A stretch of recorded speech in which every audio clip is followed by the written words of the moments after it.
और उसका व्यक्तिगत फायदा उठा के सत्ता में पहुंचते हैं ये लोग और अपने घर की झोली भरते हैं, अपना घर बनाते हैं, अपना बंगला बनाते हैं और सबको तोड़ते हैं, कुछ विकास नहीं करते हैं ये लोग। आज इसीलिए हमारी विश्वामित्र सेना जो सनातन की लड़ाई लड़ रही है और उसके आगे भी लड़ाई लड़ती रहेगी। और बक्सर में जो है जितने जगह है हमारा, जो सरकार से हमने मांग किया था, पहले तो हम माननीय प्रधानमंत्री जी का धन्यवाद देते हैं, उन्होंने हमारे मांगों को एक्सेप्ट किया। वहाँ से हमारे पास पीएमओ से कॉल आया, हमारे कुछ मांगे मान ली भी गई है, जिसमें विश्वामित्र जी का बड़ा स्टैचू बन रहा है और पार्क बन रहा है उनके नाम से, जो हम लोगों का एक मांग था। और भी कई मांगे पूरा होने वाला है, कुछ दिन में ये पता चल जाएगा आप लोगों के मीडिया साथी के द्वारा। और ये हमारे लिए माननीय मोदी जी, हमारे जो यशस्वी प्रधानमंत्री है, सनातन संस्कृति के हम उनको बड़ा धरोहर मानते हैं। उनके वजह से सनातन संस्कृति आज इस लेवल पे पहुंचा है कि हर आदमी जो है अब सनातन संस्कृति की बात करने लगा। अब कल हमने सनातन संस्कृति के लिए अपना पोस्टर लगवाए विश्वामित्र सेना के।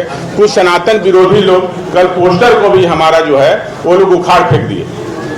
देखिए ये क्या है, हम सनातन संस्कृति की लड़ाई वो लोग उखाड़ के फेंक दिए, तो इससे हम हटने वाले नहीं हैं, ना इससे पीछे हटने वाले हैं। तो हमारी लड़ाई जो है सनातन संस्कृति की है और बक्सर बचाने के साथ साथ बिहार के सनातन संस्कृति की लड़ाई लड़ेंगे हम। धन्यवाद। हाँ, आज ही रथ उनका हमारा नीचे है, आज हरी झंडी दिखाएंगे और पूरा बिहार में रथ यात्रा मेरा आज से रवाना हो जाएगा। रथ यात्रा उद्देश्य है कि सनातन संस्कृति को एक करना, सनातन के लिए एकजुटता लाना और सबको एक साथ लेके चलना, यही मेरा उद्देश्य है। हाँ, कुछ नहीं, अब देख लीजिए ना, बक्सर सबसे पिछड़ा हुआ जगह है। यदि कुछ किए होते तो आज बक्सर कुछ और होता। आज बक्सर जो है अयोध्या, काशी और वृंदावन से भी पुरानी धरती है अयोध्या, जहाँ 84,000 ऋषि महर्षि तपस्या करते थे। वहाँ कुछ नहीं हुआ। गंगा के किनारे बसने वाला सबसे सुंदर शहर है, जिस तरह से काशी है, जहाँ उत्तरायणी गंगा माँ केवल काशी में और बक्सर में ही वो बहती हैं। कुछ उद्धार नहीं हुआ। आज हमारा बक्सर का धार्मिक राजधानी है बक्सर, जहाँ बिहार के लिए गौरव की बात है कि काशी की तरह, अयोध्या की तरह हमारा बक्सर भी है, लेकिन कुछ निर्माण नहीं हुआ, कुछ भी नहीं हो पाया। इस बात का बक्सर वासी का दुख है और बक्सर में आक्रोश है। और ये हमारा सनातन में सबसे बड़ा बिहार जो है सनातनी है। बिहार के हमारे लोग सबसे ज्यादा सनातनी है और सब एक हैं, लेकिन भ्रमित है। कुछ लोग व्यक्तिगत लाभ में हमारे सनातन को कमजोर कर रहे हैं। इसकी लड़ाई विश्वामित्र सेना लड़ रही है। इटावा घटना हुआ, उस पर क्या राय आपकी? इटावा जो घटना हुआ है, जो भी हुआ है, वो उसका हम जिस तरह से हुआ है उसका हम समर्थन नहीं करते हैं, लेकिन फिर भी जो घटना है वो जांच का विषय है। क्या हुआ उसमें बहुत ज्यादा हम टीका टिप्पणी नहीं कर सकते। कल बिहार में आपके पूर्व सांसद अश्विनी चौबे जी को मंच पर कुर्सी नहीं मिली। अरे भाई, जो जैसा काम करेगा वो तो अब काम के ऊपर न किसी को दिया जाता है जी। जो काम बढ़िया करेगा उसको सम्मान तो हमेशा मिलेगा। हम यदि लड़ रहे हैं किसी चीज के लिए तो हम सम्मान के लिए, यदि हम काम ही नहीं करेंगे तो हमको समाज और जनता सम्मान काहे देगी? तो जो काम करेगा उसको सम्मान मिलेगा। अब किसी पर टीका टिप्पणी नहीं करेंगे, ना किसी का नाम लेके। जो सम्मान करेगा, जो काम करेगा, अब जनता के बीच में आपके सांसद थे ना, आपके सांसद मतलब अभी हमारे सांसद नहीं है। पूर्व सांसद हमारे सांसद नहीं है तो ब्राह्मण समुदाय से हूँ। नहीं, ब्राह्मण देखिए, ब्राह्मण समुदाय की यहाँ बात नहीं कर रहे हैं हम, यहाँ सनातन की बात कर रहे हैं। हम काम की बात कर रहे हैं। कोई भी आदमी है यदि समाज में अच्छा काम करेगा उसको सम्मान कोई भी देगा, हर आदमी सम्मान करेगा। यदि वो कोई काम नहीं करेगा उसको सम्मान कोई नहीं देगा। आप मानते हैं कि अश्विनी चौबे 5 साल में कुछ नहीं किए? कहाँ किए होते तो क्या हुआ बक्सर का? बक्सर में तो कुछ नहीं हुआ। आप बक्सर में जाइए, आप जाके देखिए, आप लोग इतने मीडिया साथी हैं, जाकर देखिए बक्सर में क्या हुआ है। मिथिलेश तिवारी हैं बक्सर के पूर्व सांसद प्रत्याशी, सोशल मीडिया पे लगातार पोस्ट कर रहे हैं कि हम बक्सर के लिए ये कर रहे हैं, बक्सर के लिए। बक्सर की लड़ाई केवल विश्वामित्र सेना लड़ रही है और कोई बक्सर के नहीं लड़ रहा है। बक्सर को इसलिए दिखाया जा रहा है कि अगला जो है हम वहां से फिर से सांसदीय का चुनाव लड़ जाएं और टिकट मिल जाए। बक्सर अब बाहरी को बर्दाश्त नहीं करेगा। बहुत बर्दाश्त किया 40-50 साल से, अब बक्सर बाहरी को बर्दाश्त नहीं करेगा।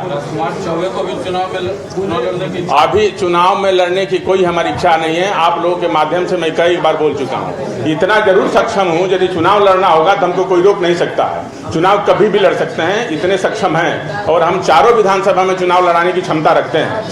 बिहार में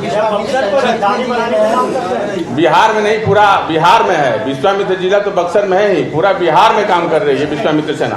और बहुत तेजी से आप लोगों को देखने को मिल जाएगा कि सनातन की लड़ाई विश्वामित्र सेना किस रूप में लेके जा रही है। राजकुमार ने क्या बक्सर को राजधानी बनाने की मांग कर रहे हैं? हाँ, धार्मिक राजधानी मांग कर रहे हैं, और है भी जगह बक्सर धार्मिक राजधानी का, है भी, इसमें कहीं दो शक नहीं है। आप बताइए ना भाई, भगवान राम का कर्म भूमि, जहाँ विश्वामित्र जी का तपोभूमि, जहाँ माता अहिल्या का जो है उद्धार हुआ, जहाँ से रामायण का शुरुआत हुआ, जहाँ से आज यदि बक्सर नहीं होता तो रामायण नहीं लिखा जाता, यहाँ पे कोई भी रामायण नहीं लिख पाता और नहीं जान पाता। इसका मुख्य बक्सर ही है। तो बक्सर तो धार्मिक राजधानी ऐसे भी है, उसको एकदम मांग है हमारा, वो बनना ही चाहिए। उसके लिए विश्वामित्र सेना लड़ाई लड़ रही है, और ये बिहार का गौरव की बात है। आप लोग भी कहीं बोल सकते हैं, दिखा सकते हैं कि बक्सर जो है हमारा धार्मिक राजधानी है बिहार के लिए। जैसे लोग आज उत्तर प्रदेश में काशी और अयोध्या और वृंदावन कहते हैं, उससे पुराना धरती आपका बिहार का बक्सर है। लेकिन काहे नहीं, और बिहार में कोई भी कितना भी कहे, जब तक टूरिज्म का विकास नहीं होगा, हमारा सनातन संस्कृति का, वहाँ बिहार का विकास संभव नहीं है। आप समझ लीजिए। कोई कई सनातनी ऐसा दूसरे धर्म को अपना रहे हैं, सरकार इसके लिए हम लड़ाई लड़ रहे हैं। आप देखिए, हमारा सेवा बस्ती में गरीब बच्चों को हम पढ़ाते हैं। आज हमारे पास 7 से 8 हजार बच्चे पढ़ते हैं, कई जगह बक्सर जिला में पढ़ते हैं। हम काम करते हैं तब बोलते हैं। हम 7-8 सालों से बक्सर में छोटे छोटे दलित बस्ती में जो बच्चे पढ़ नहीं पाते, उसको उठाकर हम पढ़ाते हैं। हम बच्चे को हमारे सोशल मीडिया के माध्यम से आप लोग देख सकते हैं। सनातन धर्म के लिए पहला कदम क्या रहेगा? सनातन धर्म के लिए पहला है बक्सर का सनातन संस्कृति का पहला काम, जो हमारा धार्मिक राजधानी है, पहले उसको पुनर्जीवित करेंगे, उसका उत्थान करेंगे, उसकी लड़ाई करेंगे। इससे बिहार का गौरव बढ़ेगा, और इससे बिहार का गौरव बढ़ेगा तो बिहार का भी बहुत बड़ा इससे प्रगति होगा। बक्सर के लिए लड़ रहे हैं कि पूरे बिहार के लिए? बक्सर धार्मिक राजधानी है, लड़ाई तो लड़ रहे हैं पूरा बिहार का। बक्सर धार्मिक राजधानी है ना, जितना आध्यात्मिक जगह बक्सर में है, जैसे हमारा काशी है, उसी तरह बक्सर में जहाँ इतने वामन अवतार, देखिए ये वामन अवतार कहाँ हुआ? बक्सर में हुआ। तो बक्सर में वामन अवतार भी हुआ। तो ये सब उद्धार बक्सर में है। उसके बाद तो सनातन की लड़ाई पूरा बिहार में लड़ी रहे हैं। Thank you.